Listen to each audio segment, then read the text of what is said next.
So, as many of y'all know, I've been growing in my faith like a ton.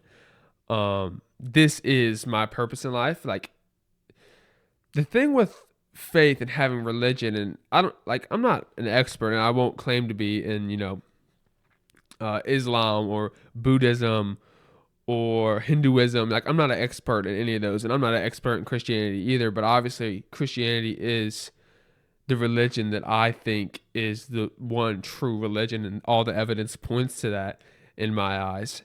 And so, with Christianity, you know how, like, if you go back and watch my old content, like, I was trying to be a self improvement YouTuber, and there's nothing wrong with self improvement. Nothing wrong with self improvement. And in fact, I think that it's very, very biblical in many ways. And like I said, we might get onto that subject in this video, another video, I don't know for sure.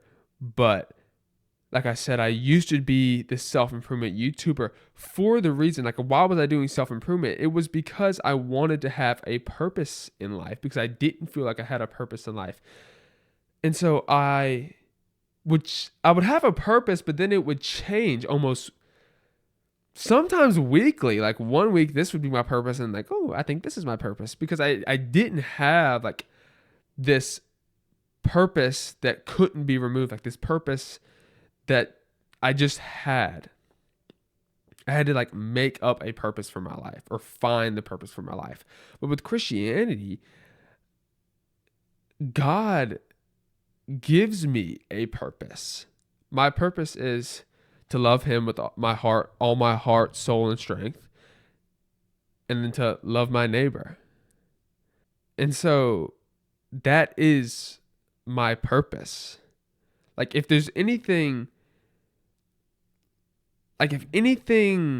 falls apart in my life, I always have that to fall back on. And even if I'm not doing the most popular thing or the most exciting thing, that is what I can fall back on. And I see comments in my videos, and they're not hate comments by any means. I don't really think that I have hate comments, maybe like one or two. It's like just weird comments. But I see a couple comments that are just like, I'm glad you found peace in this. I'm an atheist, but I'm glad you found peace in this. I'm agnostic. I'm glad you found peace in this. I'm pagan. I'm glad you found peace in this. And I love you guys. Like, I really do.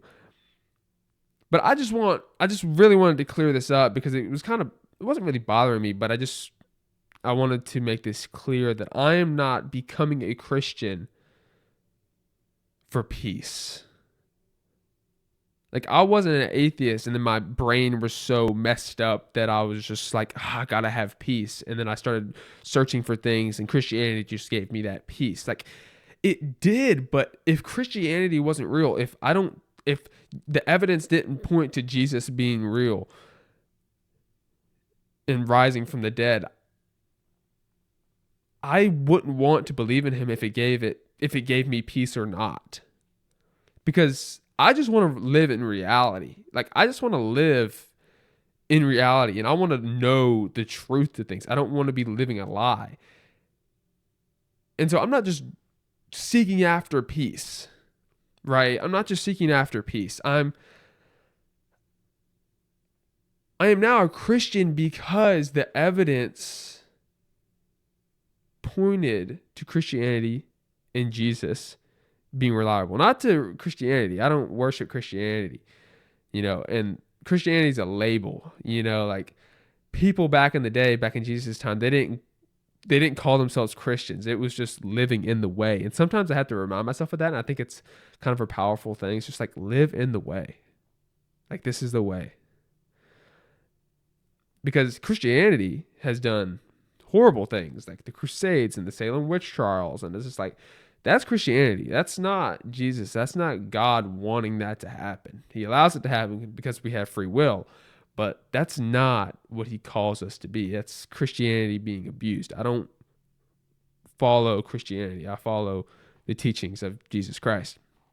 So yeah, like I said, like, I'm just not searching after peace. Like, this is not like me on my peace journey. This is me just seeking out reality. I'm still the same guy. I still want to be the best person in everything that I do. But because I follow Jesus now, because Jesus is reality, obviously my life needed to change. And obviously, I hope that it's evident that my life has changed. And I'm going to talk about kind of just some stuff I've been going through in my faith recently. And maybe you relate. Maybe it'd help you in some way. But yeah, this is not After Peace. This is me finding reality and finally having the answers to my questions. And, because of Jesus Christ and because of the God that I serve and the God that created me, because of who he is, he has given me peace. I have found peace in him. But I didn't become a Christian to find peace. So yeah, like in my faith recently, what I've been working through. Yeah. So we cleared that up. And now let's just kind of talk about what I'm doing in my faith and how that's looking lately. So recently, I really dialed in on what I was doing and also in prayer, because so I've been growing in like love like crazy. Like I am socially, I have seen myself grow so much, and just how I'm treating other people and like the love that I'm having for other people naturally. Like it's not something that I had to work for. I didn't read How to Win Friends and Influence People and, a random book that doesn't even exist, like How to Love People. It probably does exist, but like I've never read it before and I've never seen it. But like I didn't have to read a book for this. It's just I put my faith in Christ. I prayed about him, just like help me love people the way that you want me to love people. And he's taken me on this journey, and he's given me opportunities to grow, and he's put me in places so that I can grow. That might not always be the most comfortable, but he's put me in situations where I can grow. And now I just see myself, and obviously I want to continue to grow, but now like I'm just loving on people in this way that I've never had in my life. And I really feel that, and I really do see that in my everyday life, and as I should, and I hope other people see that in me as well.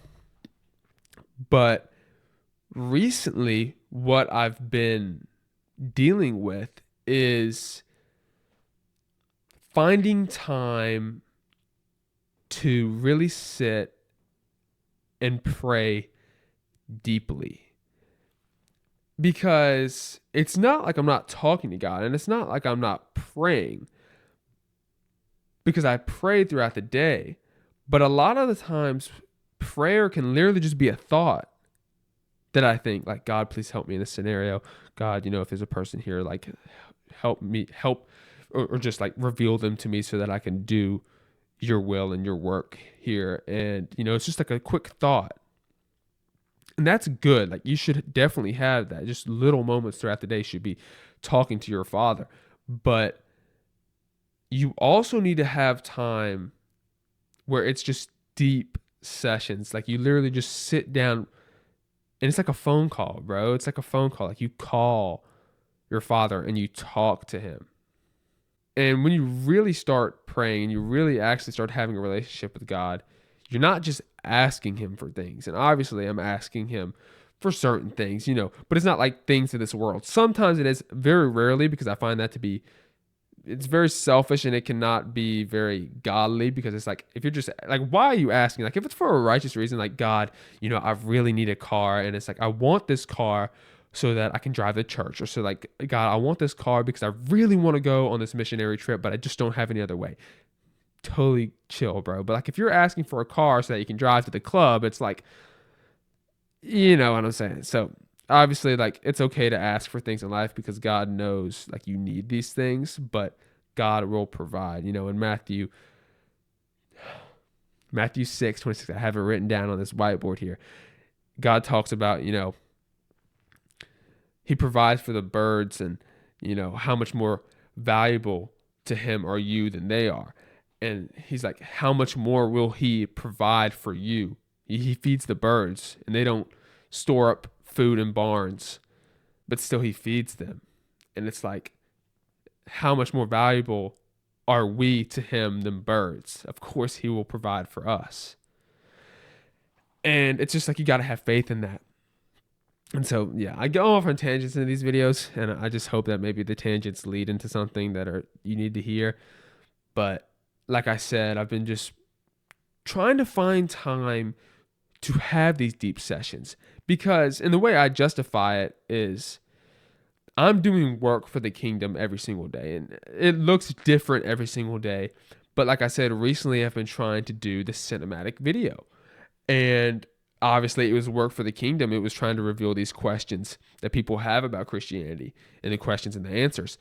But because I was putting hours upon hours into this work and doing research for the questions and trying to find the best questions to put in this video, because I only have like so much limited time before people like, they're bored of the video or whatever.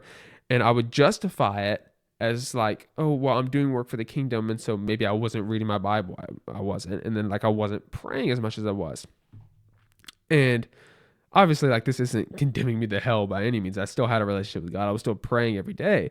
But I definitely felt like my relationship was lacking. I wasn't talking to my Father. And it's like, you can't have a relationship if you don't talk to somebody. It's like, if you want to cultivate a relationship with this girl, or like even just like you want to have a friend, like you have to interact and associate and talk to that person. And it's like, you could be in a relationship right now and you cut off communication, like that relationship's eventually just going to fade away into non-existence, because that's what relationships are. It's you being together and talking and conversating and doing things together.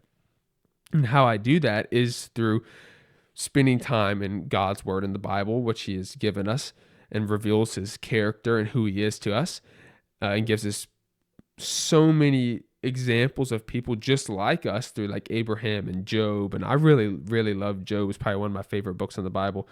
And he just gives us all these examples that helps us in our life.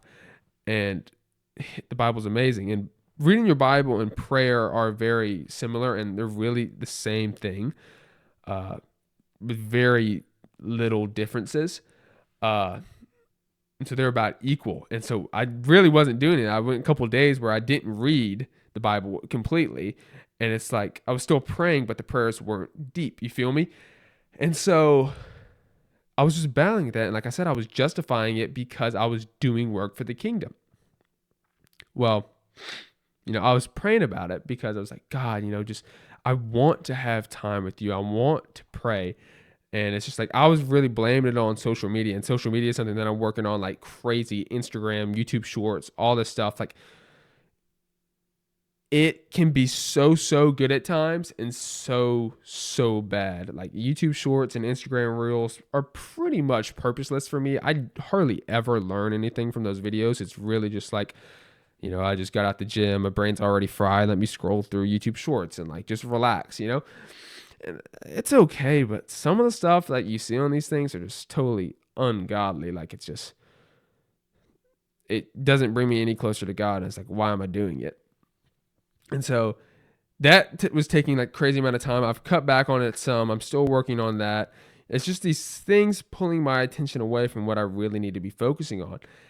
And eventually I did pick up my Bible again after a couple of days of not reading it. And I opened it up. I'd been planning on reading Daniel anyway.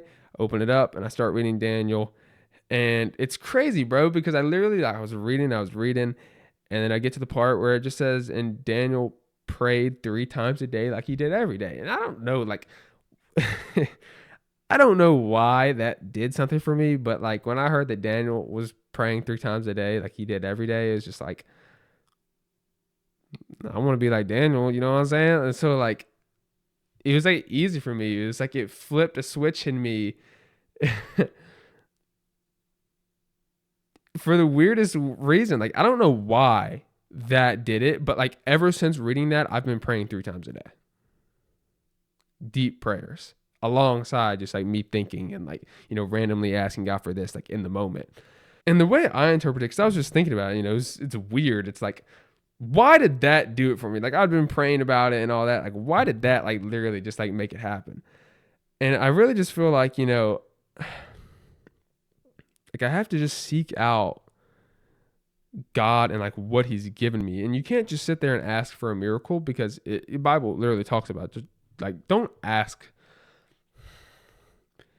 You should ask for the ability to do miracles and to heal people and for God to give you these spiritual gifts. You should 100% keep asking, keep knocking, and I do believe that God will give those to you in time if you are asking for them in the righteous way and your heart is actually asking for them for righteous reasons. I 100% think that God will grant those to you.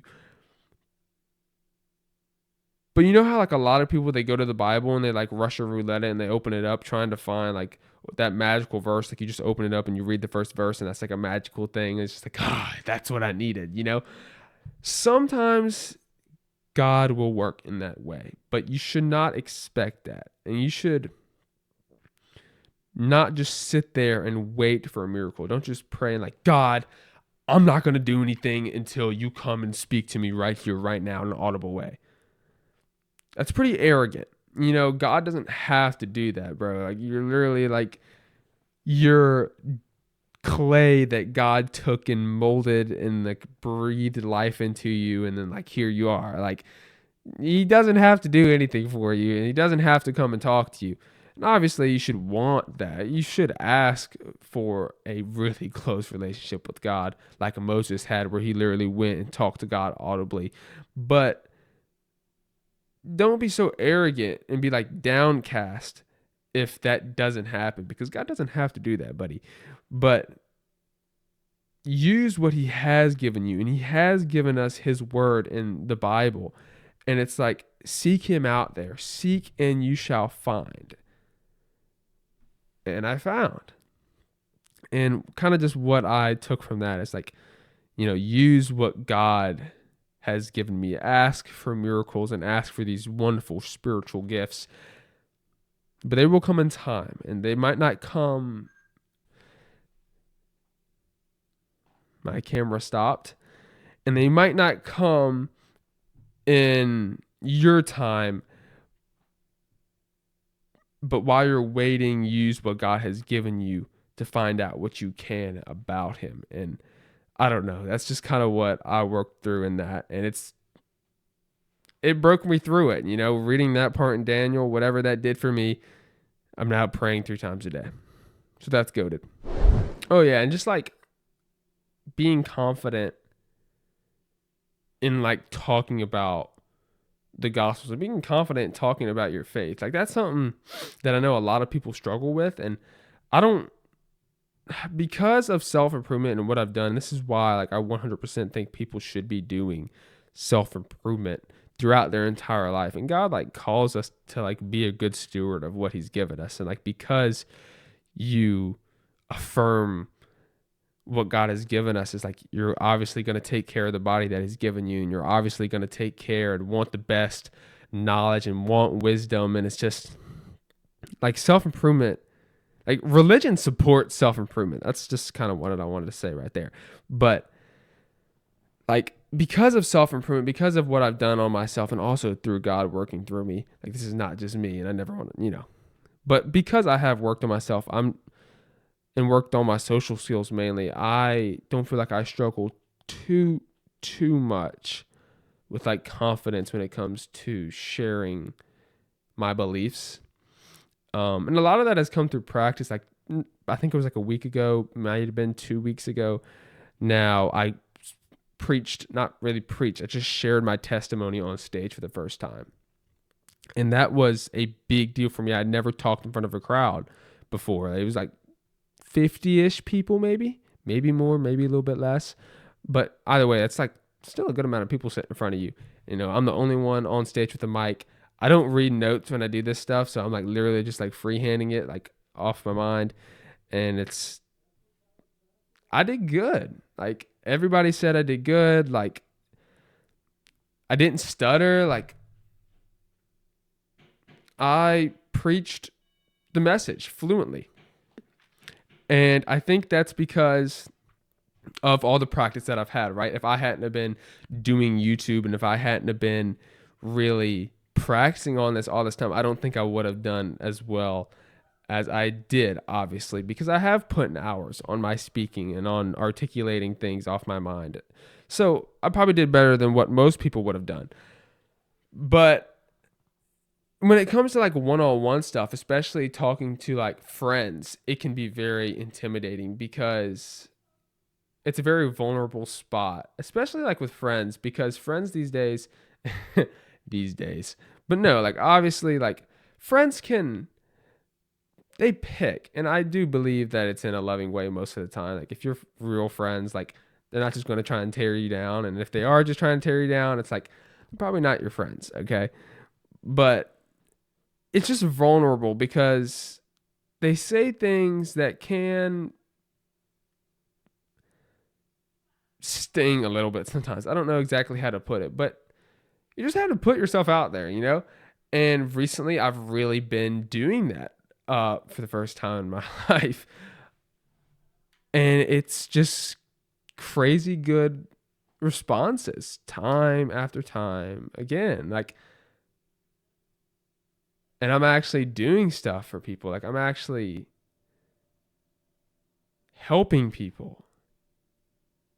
Like, after I shared my testimony on stage, it was like I had people coming up to me telling me like how much that like inspired them and how much that like they related to it and how much they really liked it and how much it helped them. And it's like that's amazing. It's like just in my like close circle, it's like my best friend, he's like reading the Bible, and it's like he doesn't even like reading, and it's like I just like he's there's nothing more rewarding than seeing your work pay off.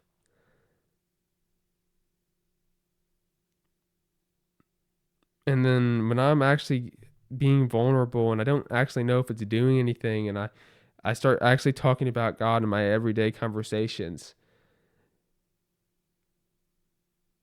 and then I actually see what it's doing, and sometimes I don't see it. But when I actually just get to see what it's actually doing for other people and what it's doing in their life, it's like that's amazing stuff. And so you just have to be confident in talking about the gospel. Like you have to be confident in your faith, and it should be evident in your life that you are a follower of Christ. And I pray for this almost daily. You know, like I want people to know because of just the person that I am. I don't want to have to go out there and like wear Christian merch. And I just got like my first actual like Christian merch like the other day. And I don't exactly know how I feel about it because I feel like it can be pushy and it can kind of make you unapproachable because like if someone's not a Christian and they see you doing that, I don't know, like maybe it's a good thing. It is a good thing, but I feel like it can be negative in other scenarios. And so another subject, but like man, see like I just lost my train of thought. Bro, I don't know what I was saying anymore. Yeah, so I just totally lost what I was saying. Man, that makes me mad. Yeah, man, it's just you have to be confident in your faith. That's what I was talking about. Like you should like you just have to reflect. I pray that you should right. If you really believe in Christ and you really put your faith in him, it should be evident in the way that you live your life. Like people should be able to look at you and know that you are a follower of Christ. And I pray for this. Like just in my relationships, the way that I love people, the way that I treat people, it should be evident that I'm a follower of Christ. And I shouldn't have to wear Christian merch to show that I'm a follower of Christ. They should know. And they might not know immediately, but just because of the person that you are, maybe it leads into a conversation. Maybe you start a conversation. And then when they actually find out, it's like it could spark intrigue. It's like, man, these people, they really follow Jesus Christ. and they're this person. It's like, man, I want to be like them. I want to have what they have. And that sparks intrigue, and the snowball starts rolling. And so, yeah, man, like big things happening. Big things happening like in my small social circle, my really close friends. Like I'm really seeing that like pay off. I'm seeing my prayer life grow. Like it's little battles here and there, but God's just like he's shaping me, man. And like, and then I'll say this, and I'll probably wrap this video up. But and I know the Bible talks about not planning like for the future. Like, don't worry about tomorrow, for today has enough stuff to worry about. I totally like just paraphrased that, and it's not like scripture, but it does talk about in the Bible to like focus on the things of today and to not plan for your future because you don't know like what will happen. But you do have to make plans.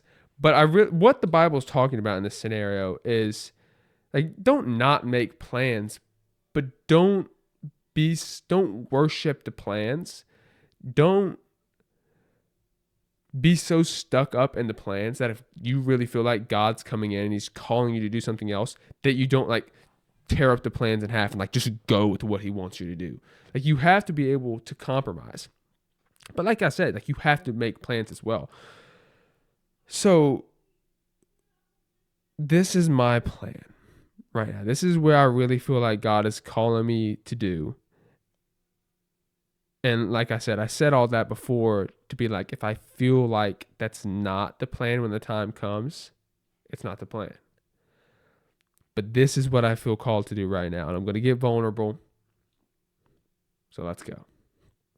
So like I said, like my old purpose, I always used to be attaching purpose to my life. And I've thought my purpose was literally just to make money and to get sex and like to be this guy that I wanted to be. And now I am a follower of Christ, and I just like,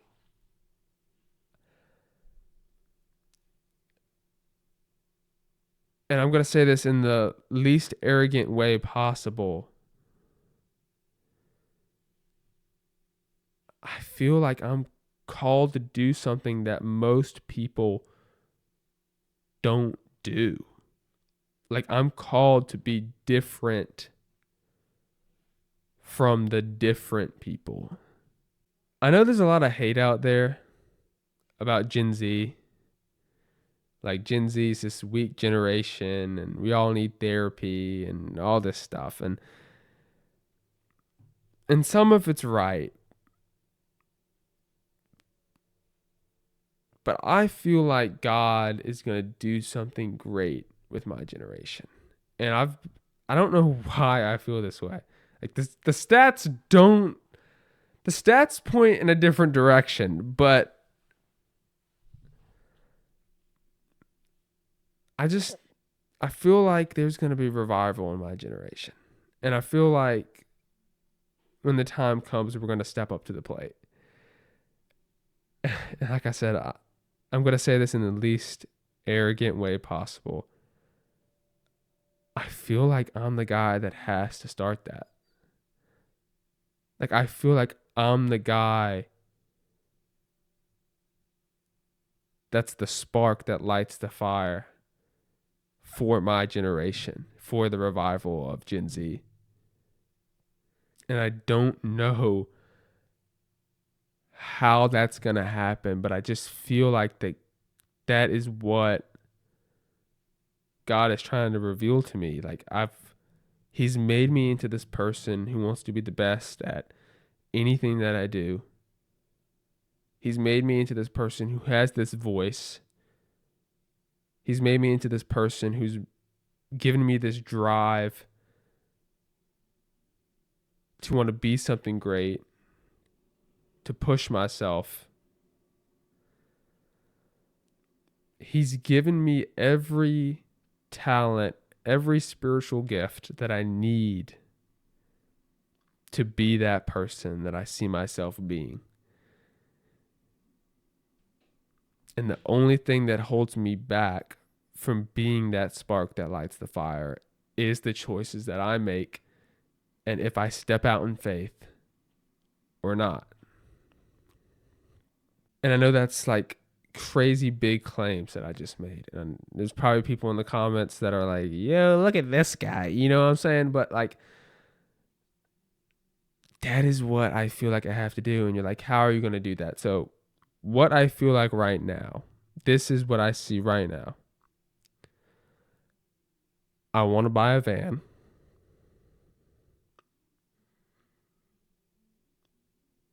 And early 20s, I want to move into that van.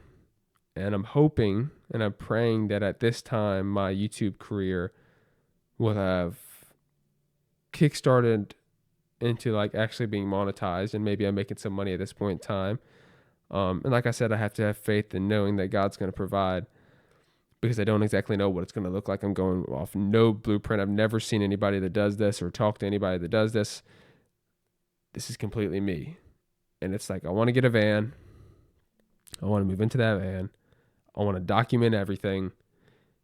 And then I want to travel the country, going wherever I feel like God's calling me to go, spend time where I feel like I need to spend time, with the main purpose of documenting everything, making content that really impacts people, but with the main purpose being to bring people to Christ, like going to churches, preaching at churches that I feel like I need to go to, like going off of my whims, going off of where I feel called to be. And if you're curious, if the first place that I feel called to be is I feel like I need to go to Washington. And I don't know why I feel that, but I really feel like the first place that I go is Washington. And I live in Mississippi, so that's like, probably one of the furthest places I can go besides like the tip of Maine. So I just feel like I need to go to Washington. And it's like, I don't know why, but I feel like that would be the first place that I want to go. I just want to travel the country for a couple of years, being this missionary, documenting everything, and then also sharing the gospel. And I see so much good coming out of that. Not only am I living this unique lifestyle that people would want to watch on YouTube, but then I'm also growing in experiences. And then I'm also making all of these global, nationwide relationships with all of these people. And it's like going on a 3-year excursion like this. Like, I will never forget that. And it will impact my life forever. And obviously, like, it sounds romantic, and it would be romantic, but it's like, there are cons to it too. It's like, I'm probably living by myself. I move away from my family. It's hard living in a van. There are cons to it, but I just feel like the pros are so much more. And it's like, we have to make sacrifices. And like I said, like, if I'm going to be this person, like, just imagine like all the flack that I'm going to get. Like, imagine how, like you see all these great people in the Bible, like all the suffering that they went through because of their faith, especially the apostles. Like, it's scary when I really think about it, because I really feel like I'm definitely going to have to deal with some persecution. And I don't exactly know what that's going to look like. And that's always scary, but I know God's got my back. And like, even death, like, and I know like it's getting deep here, but death is finite, and we see God like judge people in the Bible by death. But just because he kills somebody in the Bible doesn't mean that that person isn't going to heaven, And we don't have like this perspective that God has, because he's outside of space and time, eternity, and all that crazy stuff. Like, we don't have that perspective, and death seems so huge to us. But death is just the transferring of this life to eternity. That's all death is. It's like, that's you ending your mission here and then entering the eternity that you chose, heaven or hell. And hell is separation from God. You chose that just as much as I chose to be with God. And it's scary. So, yeah. Just not knowing what kind of persecution it's going to come next. And like you see the persecution that there was in the Bible for a lot of these guys. And I pray that I wouldn't have to go through that. But, God's will be done and not mine.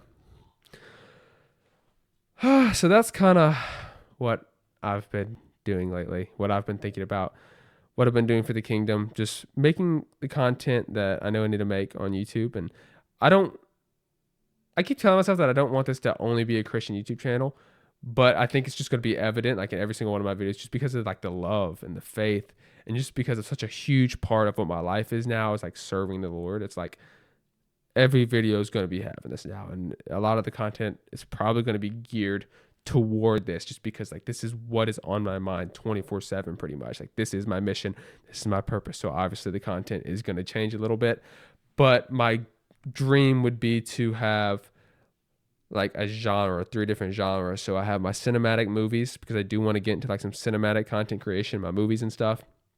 Then I want to have like raw videos like this, where I literally just sit here and like talk, have a couple cuts just for like organization, but I really just talk to the camera, like, and answer questions and stuff, and kind of what I've been doing in my life. And then I want to have my vlogs, which aren't crazy super cinematic, but obviously I want them to look good. They're kind of day in the life type stuff, or just like you seeing me going out there on the mission, you being there with me bringing a camera where I'm going, and just you living life with me. That is my dream. And I don't know when that is going to be fulfilled, but like I said, that is the plan, and that is my vision for this channel. So I hope this video was valuable.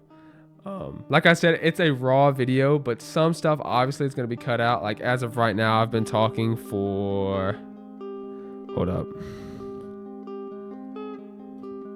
As of right now, I've been talking for 52 minutes. This video is probably not going to be 52 minutes long, just because I cut out stuff that I don't think is going to be valuable to y'all, or I just want the video to be organized. So, but like I said, this is a raw video. This is just me talking. And yeah, I hope it was valuable. I love y'all. My name's Charlie, and I want to wish you good luck today, tonight, tomorrow, whenever you're watching this video.